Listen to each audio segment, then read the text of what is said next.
Değerli izləyicilər, videonu bəyənib kanala abunə olun ki, hər kəs son xəbərlərdən anında məlumatlansın. Müğənnilər Tacir Şahmalıoğlu və Fədayi Laçın bir araya gəlib. Xəbər verilir ki, onlar Rusiyada toy məclisindən birində birlikdə səhnə bölüşüblər.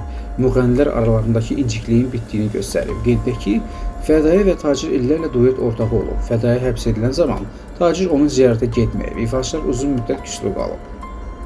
Müğənni Kərim Abbasov mərhum sənətçi Rəhim Rəhimli ilə küslüyündən danışıb. Xəbər verilir ki, sənətçi bu haqda Rəngarəng proqramında bəhs edib. O bildirib ki, hələ də Rəhimin məzarını ziyarət etməyib. Küslü idik, dəfninə də getmədim. Kinli deyiləm, mənə vurulan ziyanı zərbəni ondan deyiləm. Heç vaxt məzarına getməmişəm, hər gün deyirəm, Rəhim, Allah sənə rəhmət etsin. Gözəl münasibətimiz olub, sadəcə aramıza girdilər. Bizi bir-birimizə düşmən etdilər. Rəhim sənətkar idi.